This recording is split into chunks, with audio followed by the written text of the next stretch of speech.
All right. Ready to dive into something pretty wild? I think so. Okay, good. Let's do it. So today, we're looking at Pizzagate. Yeah. And, yeah, it's as strange as it sounds. It really is. Like, imagine a world where, like, just ordering a pizza could be, like, a secret code for something way worse. Yeah. Like, that's the world that Pizzagate wants you to believe. Right. So. Which is pretty out there. Yeah, so how did we even get here? Yeah, so it all started with some really normal emails. Right. So it was back in 2016. Okay. The U.S. presidential election was going on. Right. And WikiLeaks had just released a ton of emails from John Podesta, who was Hillary Clinton's campaign manager. Okay. And on the surface, these emails were just typical campaign stuff. Scheduling, strategy, Okay. like really boring. Right. But then a bunch of people on 4chan, 4chan. this anonymous message board, Right. which has a pretty unique culture, to say the least. Yeah, I think unique is putting it mildly. Yeah, yeah. So they got a hold of these emails, and they were totally convinced that they were like secret messages in them. Okay. Like hidden codes. Like this is their thing, though, right? Like decoding. Exactly, decoding. Okay. Like they love trying to find hidden meanings in everything. And the word that they really focused on was pizza. Pizza. Pizza. Okay. And, What does, I mean, how did they get from pizza to something bad? well, actually, it's not as random as it seems. There were already some conspiracy theories out there that used food words as code, Oh, interesting. especially like in the darker parts of the internet. Okay. And cheese pizza, for example, Yeah. was believed to be code for CP, Ah, which stands for child pornography. right. Okay. So the 4chan users, they were convinced they were cracking some super evil code. Right. They started seeing pizza everywhere in Podesta's emails. Okay. It was like they were like obsessed. But, I mean, hold on a second. Isn't it a little bit of a stretch to go from pizza to, like, child trafficking? You're right to be skeptical. Yeah. There was zero like actual proof linking those emails to anything illegal. Right. But on 4chan, well, speculation just goes crazy. And this time it turned into like a full-blown conspiracy theory. So, okay, they've got this theory. Right. They're reading all this stuff into these emails. Yeah. But they need, like, a target, right? Like a real place to pin all this on. Exactly. And that's where Comet Ping Pong comes in, Okay. which was this real pizza place Okay. in Washington, D.C. All right. And it was known for being super family-friendly. Really? Oh, yeah. So, like, the opposite of what they're claiming. Totally. They had ping pong tables. They supported local artists. So, like, not exactly the headquarters of an underground, criminal network. Right. Exactly. Okay. But the conspiracy theorists, they weren't fazed by that. Yeah. Nope. They focused on the owner, whose name was James Alefantis, Okay. and they started picking apart his whole life. Wow. Like looking at his social media, who he knew, even pictures of his family and friends, like anything to try and make it fit their story. Oh, wow. It was like textbook confirmation bias. So they're basically just seeing what they want to see. Yeah, if they're looking for something bad, they're going to find it, Right. even if it's not actually there. Right. And it didn't help that Alefantis knew a lot of people in D.C. Okay. He had connections to some politicians.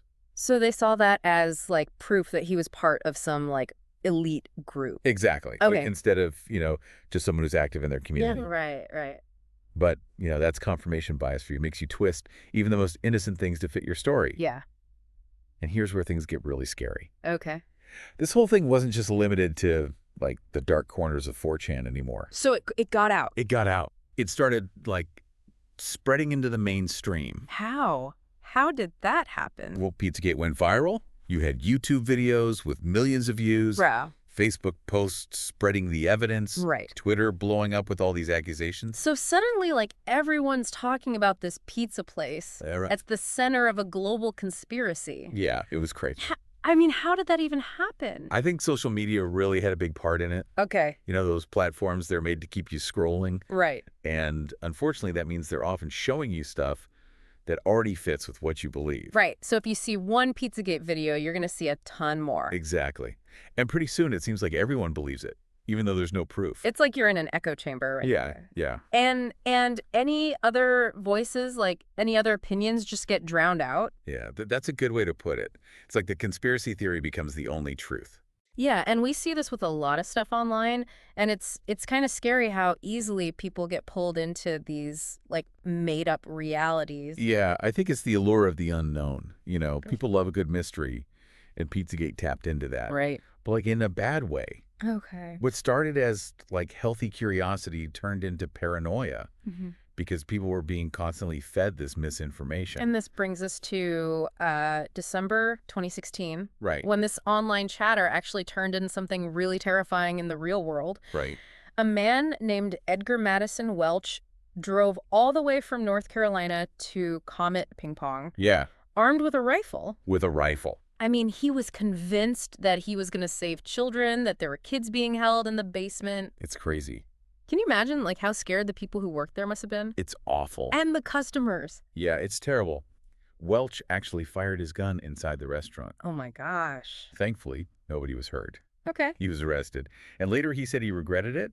Okay, he realized that the theory wasn't true at all. Right. But the damage was already done. This wasn't just online anymore. Right. This was real. This was real. It had real consequences. And it makes you think, like, what would drive someone to do something like that? Yeah. To believe something so out there that they would, like, take the law into their own hands.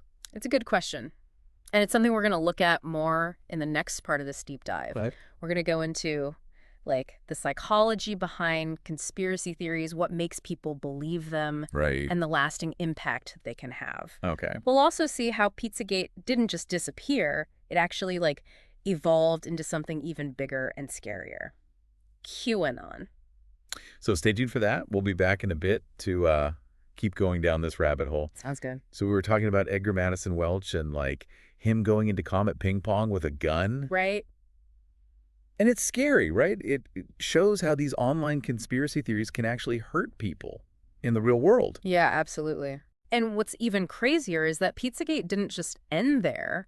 It actually changed into something even bigger and, I don't know, more complicated. QAnon. You're exactly right. Pizzagate kind of set the stage. Okay. It got people thinking that they couldn't trust authority and that there was this, like, secret group controlling everything. QAnon took those ideas and made them way bigger, creating this huge story about a, like, worldwide network of Satan-worshipping pedophiles who are running the world. Okay, so we're going even deeper into this rabbit hole. Right. But before we get into all the details of QAnon, I think we need to understand why people believe these kinds of things, Like, what makes them so convincing? Yeah, that's the big question, isn't it? It is. There are a few things going on. Yeah. One is that people like to feel like they know something secret, Okay. like they have special information that most people don't. Conspiracy theories give them that feeling, like they're part of a special group who can see through all the lies. So it's kind of like a secret club. But why are people so distrusting of, like, official sources in the first place? Well, that's another part of it. We live in a time where people are losing trust in institutions, Like the government. Yeah, the government, the media, experts. Mhm. People are looking for different explanations, and sometimes those explanations are conspiracy theories. Okay. These theories offer, like, easy answers to problems that are actually really complicated, and they often play on people's fears and anxieties. So it's like a perfect storm, Yeah. People don't trust authority. They want easy explanations, and they like feeling like they have secret knowledge. But how does QAnon specifically hook people? QAnon is really good at telling a story. Okay. It takes these anxieties that people already have and turns them into a, like, really exciting story with good guys and bad guys. It makes it seem like a fight for truth and justice, a battle against this evil, powerful enemy. And the story is always changing, with new clues and revelations being dropped all the time.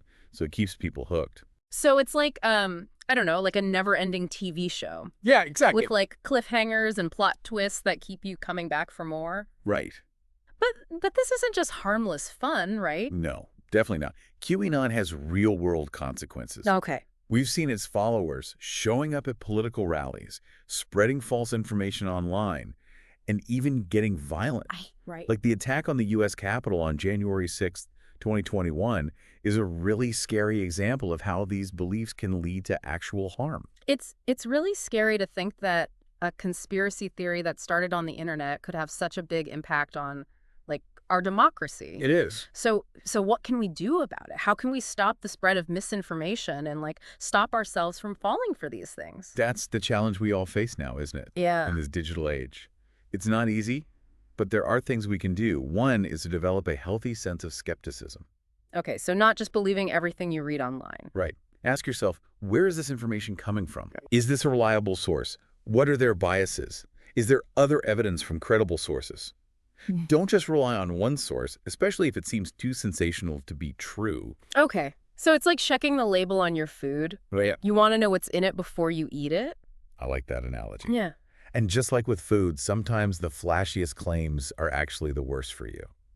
But how do you know what to trust? I mean, there's so many websites, so many people claiming to be experts, so many different opinions. It's overwhelming. It really can be.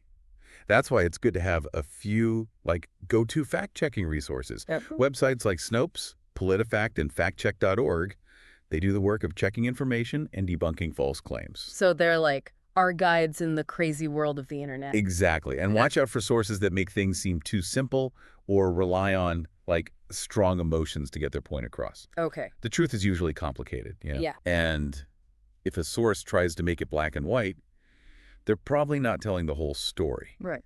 And remember, critical thinking isn't about finding information that just backs up what you already believe. Yeah. It's about being open to changing your mind when you see new evidence. So being honest with yourself, even when it's hard. Exactly. And remember, this is a process. Okay. Nobody's a perfect critical thinker. We all make mistakes. The important thing is to learn from those mistakes and keep getting better at judging information. So don't get down on yourself if you fall for a fake news story or share something that isn't true. It happens. Yeah, it happens to everyone. It's about learning from it and, being more careful next time. Absolutely. And don't be afraid to ask for help. Yeah. If you're not sure about a source or a claim, talk to a friend or family member you trust, or check a fact-checking website. It's okay to admit you don't know something. Right. It actually shows that you're humble. And in the end, this is about more than just protecting ourselves, right? It's about creating a better society, one where everyone's more informed and can bounce back from these things. Absolutely. It's about creating a world where facts matter and where we make decisions based on evidence. So it's like a group effort. Yeah, it's a collective effort. Okay. It takes individuals, tech companies, teachers, journalists, all of us working together to make information more truthful and trustworthy. It's easy to, kind of get lost in all the details when we're talking about something like Pizzagate. Right. Like secret codes and online detectives and political conspiracies. It's like a movie, right? A wild story. But we can't forget about the people who were actually hurt by all this. That's right. Like James Alefantis and the people who worked at Comet Ping Pong and the customers who were there that day when that guy showed up with a gun. It's important to remember that. They're the real victims of this whole made-up story. And it brings us back to you listening to this, right? We've talked about thinking critically and questioning where information comes from. Yeah. And being aware of our own biases. Right. But how do you actually do that? Yeah, that's the hard part. Yeah, how do you deal with all the information out there and figure out what's true? Well, it takes practice. Okay. It's a skill you have to develop. Right. And one of the most important things is what I call source awareness. What's that? So before you share something shocking you saw online or retweet some juicy conspiracy theory, stop for a second and think about where it came from. Okay, so who wrote it? What's their background? Do they have some sort of agenda? Exactly. Okay. And think about the website or platform, too. Is it a real news organization? Yeah, do they have editors and fact checkers? Okay. Or is it just someone's personal blog or a social media account that's known for spreading misinformation? Right. So where it's coming from matters a lot. It really does. Okay, that makes sense. It's like checking the label on your food. Oh, yeah, you want to know what you're eating. Right, you want to know what's in it before you put it in your body. Exactly. And sometimes, just like with food, the most exciting sounding stuff is actually the worst for you. Okay, but how do you know what to trust? There are so many websites and experts and opinions. It's a lot. Yeah, I know. It can be overwhelming. It is. That's why it's good to have a few reliable fact-checking websites that you can go to. Okay. Like Snopes, PolitiFact, and FactCheck.org. Okay. They do the work of checking information and telling you what's false.